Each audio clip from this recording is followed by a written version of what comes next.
Thursday katika Mfahamu Kiongozi, where we get to hear stories and different stories from all leaders across the board, and today tutakuwa tukisikia story na historia yake mmoja wa magavana ambao wamekuwa katika taifa hili na ambaye ni gavana ambaye amefanya kazi pasi kukuwa na doa. Wakati ninasema doa ni kwa kuwa hajahusika katika masuala ya ufisadi licha ya kupiga maendeleo, na sio mwingine ni gavana aliyekuwa gavana wa kaunti ya Makueni, Profesa Kivutha Kibwana, na wakati huu amerejea tena darasani. Kurejea kwake darasani, maisha yapo namna gani? Kiongozi yeyote ambaye ungependa pia nizungumze naye ni kwa 22047 mitandao ya kijamii @TV47 Kenya pale Facebook na mitandao yetu yote, na bila shaka mimi Elizabeth Mtuku na wenzangu wote tutafuatilia. Asante sana Prof kunipa nafasi kuzungumza nawe siku hii ya leo. Na mimi nashukuru sana kwa wewe pia kunipa nafasi tuzungumze. Life imekuwa namna gani? Life imekuwa poa kwa sababu wakati unarudi katika darasa na nilikuwa ni mwalimu hapo awali kwa miaka 25. Chuo kikuu cha Nairobi, kitivo cha sheria.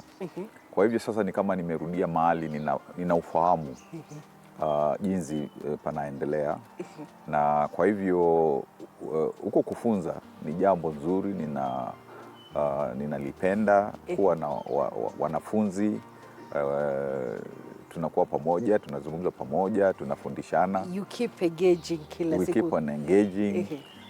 But I thought that this was going to be easier than what I did before. Oh really? I thought actually you're telling me that the work, at least it's not too much like it was when you were a governor. Well, there is the teaching. Yes. But I think if you want to be also a reasonably responsible teacher, you also mentor your students. Yes. They consult you. You make a good environment. Yes. So that they're not afraid of you. Yeah. And as a result, it's not just teaching. It's teaching, let us say, even parenting, mentoring, coaching. But generally, I also talk to young people. Yeah. A lot of young people, ask me, how can they do in life and so on. And that I like very much. They ask me to go and talk to them in their groups, in their meetings. And also, there are many people also asking me to do certain things. Is it at a fee? Most of it is volunteerism. Actually, I was a Goodwill Ambassador, the National Goodwill Ambassador, for about, was it 9 years? For about 9 years, helping the volunteer movement in the country. Yeah. And so I have done lots of things as a volunteer. And therefore, you find it interesting going back to that? Yes, yes. Let me go back to your memory lane, jog your memory, where you came from, how life was, and some of the memories you remember from your childhood. Well, one of the earliest memories that I remember, as a young kid, my father and my two mothers had a small business, and they used to sell sugar, among other things. And the sugar those days was put in a gunia, Yeah. and then they would measure it. And so, as maybe as a 3-year-old or so, I would go when they are very busy selling to customers, and I would just eat sugar and eat sugar and eat sugar. And when now I couldn't eat more, I would also then they would discover this fellow has been eating sugar. The sugar is all over the place. But when you asked? It's a small kid, so they can't spank the kid. Just don't do it again. You're from a family of how many people? We were 29 kids. What do you mean, Prof? From one mother? From two mothers. All right. One mother, 16, my late second mother, and my mother, biological mother, 13. Yes, 29. 29, and when food was put on the, not a table, because food would be put on the floor. On the floor, yeah. So if you don't eat quickly, the food would be finished before you start eating. Like you put food here and Yes. the 29 of you come? No, not all the 29 initially, but as we grew up, because we kept on, our parents kept on adding us, Yes. adding, more and more. Yes. Like one year we have 2, arrivals. You know, 1 year, 2 arrivals. 2 arrivals. It was quite an hectic situation. Yes. So mostly it would be like one family, but one set of the family, another set. So it's there, like if you are, you know, even 6 kids together eating that way. If you're not quick, you discover that there isn't much food for you. In a family setup where you have 29 kids and parents, how was life like? Was it a hard life? Was it a normal life? And how did you manage to go to school and realize your dreams? Well, fortunately, most of the times in that family, that large family, at least food was not an issue. Yes. Most of the times, food was not an issue. And as my father progressed and my 2 mothers in the business, even school fees was not an issue. Actually, by the 70s, because he was doing his business in Taveta, in the 70s, his shop really flourished because he could easily, you know, have a turnover of like 1 million shillings. And then that is a lot of money. That was a lot of money. Yes. That was a lot of money, and he was very good. Although he had done only 2 years, he's now deceased. He had done 2 years of school in Matiliku, Ukambani, but he was very, very good in business. Your dream as a person, because you know, today I know you're a professor and you lecturing matters law. Is this what you really wanted to do all through? Actually, nilikuwa tunataka kuwa mwalimu wa kawaida. Why mwalimu na sio kitu kingine? Kwa sababu wale walionifunza hapo awali walikuwa ni walimu. Na siku hizo ulikuwa wewe ukiwa ni kijana uwe mwalimu, ukiwa ni msichana uwe nurse. Kwa hivyo sasa mimi, kwa sababu ndio walikuwa role models, nikasema kwamba mimi nitakuwa mwalimu. Nitamaliza shule darasa la 7, alafu nikimaliza darasa la 7 nitaenda college ya walimu, nitakuwa mwalimu. Kwa hivyo sasa matarajio yangu ilikuwa ni kuwa mwalimu. Kwa hivyo hata nilipoelezwa na baba, nikaambiwa kwamba ukijifunza sheria kuna pesa. Mwalimu mwingine mzungu alikuwa ananifunza economics, akaniambia kwamba wewe inatakana uwe mwana wa sheria. Kwa hivyo sasa nikakubali. Lakini hata baadaye nikasema kwamba nitarudia tu kule kufunza. Kwa hivyo nikawa mwalimu. After umemaliza university, because najua hapo ndio uliingia, ulisoma ukafuzu. Mshahara wako wa kwanza na kazi yako ya kwanza ilikuwa gani? Kwanza nilifundisha nilipomaliza darasa la 12. Form 6. Nilifunza kwa miezi 6 nikiongojea kwenda kwa chuo kikuu. Yes.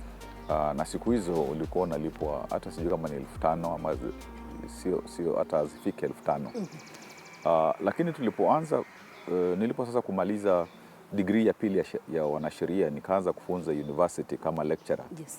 Nikiwa miaka 23. Na nafikiri hapo ndio tulikuwa nafikiri mshahara labda kama 30,000. Hata labda 20 na kitu, hata labda 20 na kitu. Kwa sababu hata nilipofunza miaka 25 kwa university, nafikiri hata nikitoka sikuwa tumepata shilingi kama 1,100. Miaka 25. Still huko umelipwa 1,100. Sikuwa nimekusanya 1,100 nikaiweka kwa mikono, nikasikia uzito wake. For 25 good years. Wow. When did you get to have a family? When did you? Kwa miaka 24. 24 years. How did you meet this wonderful person? We met in Nazi. We met in theater. Actually, kwa sababu nilikuwa na interest sana ya theater. Na siku hizo kulikuwa na hii bado inaendelea Kenya Schools Drama Festival. Yes. Sasa imekuwa ni kubwa zaidi. Yes.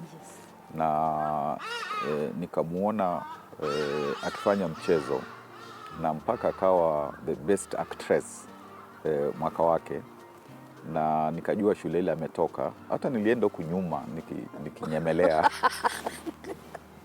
nikinyemelea kidogo. Yes. Basi kind of tukapatana. Baadaye akaja chuo kikuu kwa sababu So ulimuona akiwa high school? High school. Ukajua this form is six. the person form 6. Form 6. Akakuja chuo kikuu baadaye. Kwa hivyo sasa nilipojua amekuja chuo kikuu, basi nikamfuata huko. Na mambo yengine yakawa ni historia. Mna watoto wangapi? Tuna watoto 4, wajukuu 7. With all those years that you were married, what is one thing which has kept you glued in this institution, which majority of young people feel that inakuanga ngumu? Ni kujua kwamba ukiamua kuoa, umeoa, na ni lazima uzingatie huku kuoa. Sio jambo la mzaa, sio jambo la kuingia ndani na kutoka. Na vile vile kwa sababu mmepimana wakati mnachubiana. Kwa hivyo unahakikisha kwamba ni kama umempata ule atakufaa. Some of the key figures who you've taught and now you're back in class. Yes. So, and I hope the ones I'm teaching will also be senior. I want to hear some of the key figures in this country who are carrying your whether knowledge. It's the Chief Justice, whether it is the Deputy Chief Justice, DCJ Mwilu, Chief Justice whether it is Smoking Wanjala, whether it is a lot of the people. JB Muturi. Muturi, Githu, a lot of those people, even but of course I taught them with others, so it was not, But they emerged to be someone. Yes.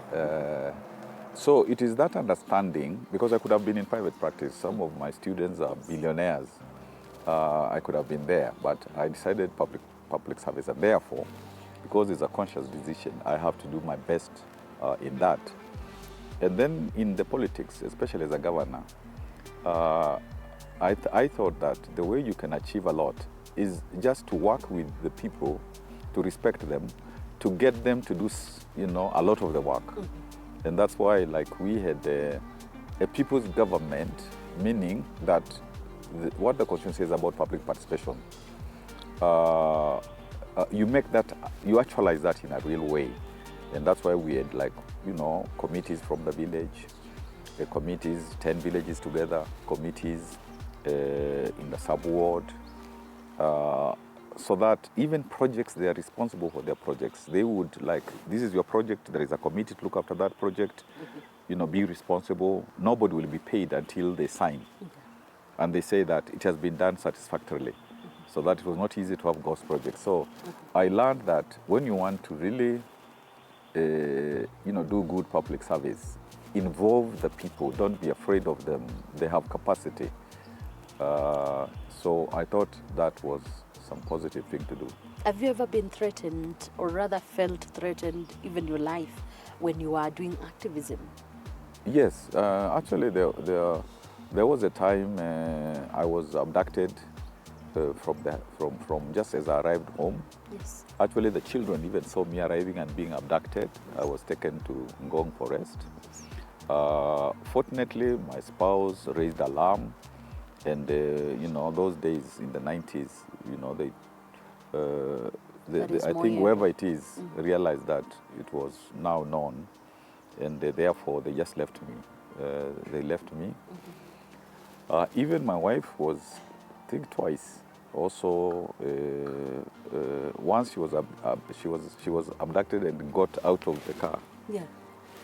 Out of the car, it was 504 those days that she was driving.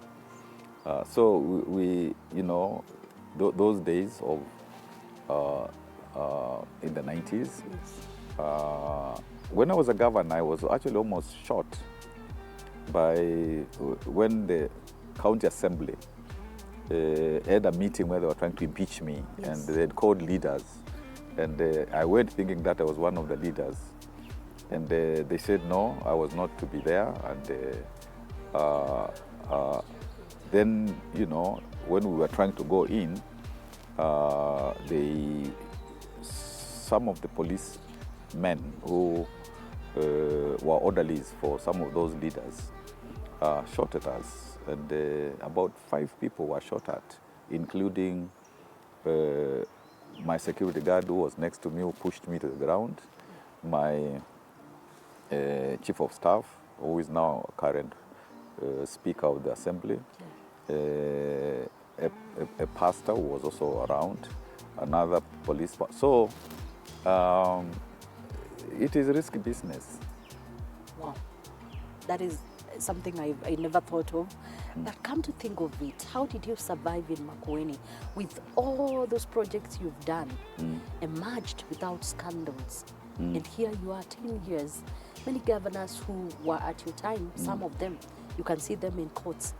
You can hear the EACC following them. How did you survive this? First of all, I think it was the understanding that when you are in charge of public resources, they are not your resources. Those belong to the public. Even when I was doing civil society work, there was a time that development partners used to really fund us for civic education, for research. Like one of our first researches in 1993 to 1994 was on the anatomy of corruption in Kenya, until the organization that we were using to do that work was banned. And so after that, the donors would give us money. And because the organization had been banned, we would even, they would tell me that it doesn't matter, we can put the money, you can put the money in your account, but account to us. And so we would account and we would know that this is our money, this is the donor money. I know you've worked with the late President Mwai Kibaki. You've worked also closely now with President Uhuru Kenyatta. And here we are, President William Ruto, comparing the three governments and being an advisor and seeing what you're seeing today. How do you think, or rather, what do you say of the three? Because also I was at university during President Kenyatta's rule, so I have some ideas, although I didn't work, of course, because I was a student. And it passed on when I just started teaching, because I started teaching in 77, and it passed on 78. If I was to, kind of rate those presidents, I would, of course, I would say that Kibaki, he didn't feel challenged by anybody. He employed people that he thought would do the job. He delegated, he would advise. And he, there was the Vision 2030 driving, and even before that, there was also a paper about how the economy should go on, and then the Vision 2030, and then the medium-term, arrangements. And so he was very methodical. I would rate him first, all the presidents that we have had. Uhuru, let us give him credit. He also employed people who could do the job, and he allowed them to kind of do the job. Maybe allowed even the deputy president to do quite a bit. He did that. I would rate him second. I would rate Kenyatta third. I would rate Moi fourth. But because the current president is still, he has years to go in the first term, let me very carefully call it first term, I will wait until he finishes that term. You don't want to place him anywhere? Then I can also put him in that matrix. Do you think, being a professor of law, from where you sit, do you think broad-based or even handshake is something which works well for any government? Well, it's in favor of Kenyans? It is informal. And I think that's one of the problems that we have had since, apart from when both Raila and Moi had a formal, actually the first formal coalition was KANU and KADU, and they became one party. Also, NDP of Raila and KANU of Moi became a new KANU, or it was KANU again. So that those were now formal arrangements. But whether it is CORD, whether it is all these other coalitions are informal coalitions, and even these broad-based, even when they had the 10 points, they said that it's not a coalition by their own admission. kwamba it might go towards a coalition. And recently Raila was saying, former Prime Minister Raila was saying, that will happen if the 10 points are adhered to. But they're also very general. So it's not even easy to adhere to some general something. So I think this should have been a formal coalition.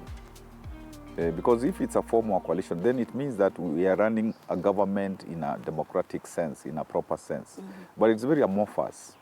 And therefore, you can't even easily say that this is the one responsible for. You can't apportion responsibilities easily. And people can run away, from those responsibilities.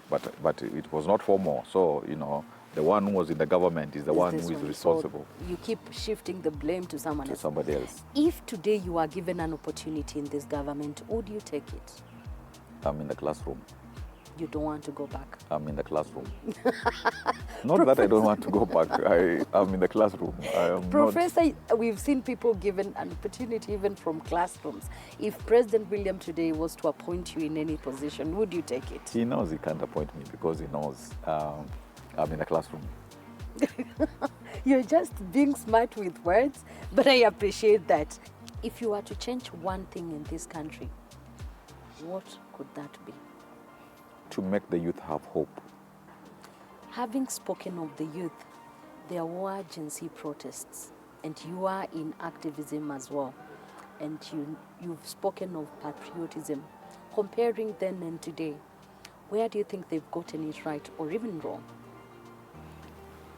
I think they've gotten it right by saying they want a country which is one country, not a country divided by tribes.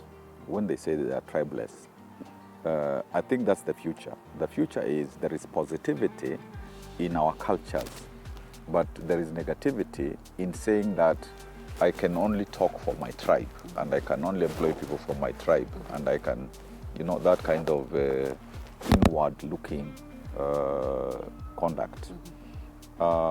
They got it right by saying very simple things. We want a government that works. We want a government that follows the constitution, follows the law. We want ourselves to have a future, and we want everybody else to have a future, even the Gen Zotes. Now this is 2024, is when also we witnessed a deputy president being impeached for the first time in this country. And I was thinking from the lens of leadership leadership as a leader and also as an expert matters law. What do you speak of that, and how do you see the duo? Was it even perfect from the beginning? I think the former deputy president's impeachment started, and this is a controversial point, started when UDA was deciding who was going to be the deputy president. He was impeached from the beginning. He was impeached from the beginning because I don't think he was the preferred candidate. I think the preferred candidate was Kindiki. But I think the president didn't want a strong fellow to be his deputy. Strong in terms of, he's a very forceful guy. I'm not saying that Kindiki is not strong, but Kindiki is, quiet, professor type. But then Rigji had the mobilization of power, and I think he also had tubes. So therefore it became indispensable. But I think even at that point, it was like, okay, because you are going to convince Mount Kenya, we will say yes to you, but in the future, you are not really the person that must continue, with us. You'll give us trouble later. From your lens, just in 1 minute, from your lens of leadership, how do you see this country and where do you think we are headed? I think this country needs a dialogue, seriously, and a national dialogue. And I hope that there will be honest brokers who can make that to happen, because the government may not be believed enough to initiate such a dialogue. Professor, the questions I'm going to ask, they are so random. They are more of a quick fire session. And I would like only one word answer. Your favorite meal? Modokoi. Your favorite day? Wednesday. Your favorite color? Color. Blue. Do you have any regrets in life? Of course. One thing you regret about? There was a time I used to have a beer. And that is something you regret about. Your favorite Bible verse? John 3:16. What does it say? That Jesus came to save us all, and when you believe in him, you're saved. When was the last time you were in church? Last Sunday. If I was to find you somewhere randomly, where could that be? In a classroom. Oceans or forests? Which one do you love? Indian Ocean coast, Mombasa. Favorite car? Favorite car? Any car. Your mentor? One of them, former Chief Justice Willy Mutunga and Kibaki. Oh, Kibaki and Willy Mutunga.